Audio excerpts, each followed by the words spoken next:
Hello বন্ধুরা, দেখতেই পাচ্ছেন আমি কড়াইতে তেল দিয়েছি। আজকে আপনাদেরকে একটা নতুন রেসিপি দেখাবো। তেল দিয়েছি, তেলটা আমাদের গরম হয়ে গেছে, তাই আমি আলুটাকে ভেজে নেব লাল লাল করে।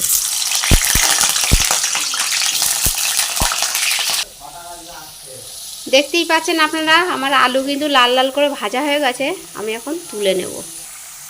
আমরা এবার আলুটাকে তুলে নিচ্ছি।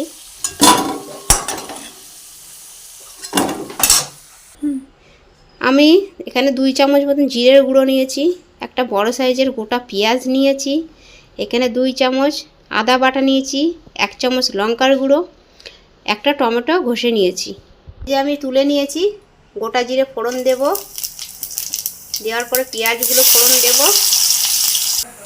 আমার পেঁয়াজটা এখন লাল লাল করে ভাজা হয়ে গেছে। আমি এখন সব মশলাগুলো কড়াইতে দিয়ে দেব, দিয়ে একটু নাড়িয়ে নেব যাতে মশলাটা একটু ভালো কষে।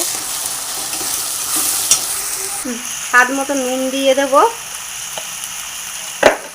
হলুদ দেব 1 চামচ।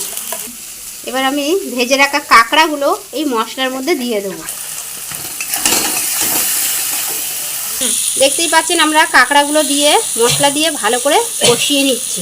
এবার আমরা এই বাঁধাকপিটাকে আমি হালকা সিদ্ধ করে নিয়েছি, আমি এই মশলার মধ্যে ছেড়ে দেবো। এই যে কাঁকড়া মশলা সব কষিয়েছি, এর মধ্যে দিয়ে সুন্দর করে একটা মাখা মাখা তরকারি করব।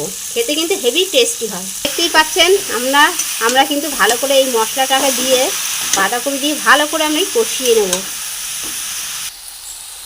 আমরা এই যে ভেজে রাখা আলুগুলো এর মধ্যে দিয়ে দিয়েছি, দিয়ে আবার ভালো করে কষিয়ে নেব। আপনারা দেখতেই পাচ্ছেন কাঁকড়া দিয়ে বাঁধাকপি হেবি সুন্দর কালার এসেছে, খেতেও খুব টেস্ট হয়। আমরা এর মধ্যে হালকা করে চিনি দেব, আপনারা চাইলে দেবেন, না চাইলে না দেবেন।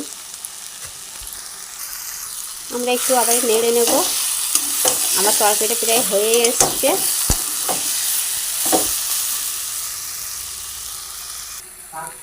দেখতে পাচ্ছেন আমার তরকারিটা হয়ে গেছে, আমি এখন নামিয়ে নেব। দেখতেই পাচ্ছেন আমার কিন্তু কাঁকড়া রান্না কমপ্লিট হয়ে গেছে। দেখতেই পাচ্ছেন ওপরে কত সুন্দর দেখতে লাগছে কাঁকড়া দেয়া। আমাদের তরকারি রেডি হয়ে গেছে, আপনারা দেখতেই পাচ্ছেন হেবি সুন্দর কালার এসছে, খেতেও খুব টেস্টি হবে।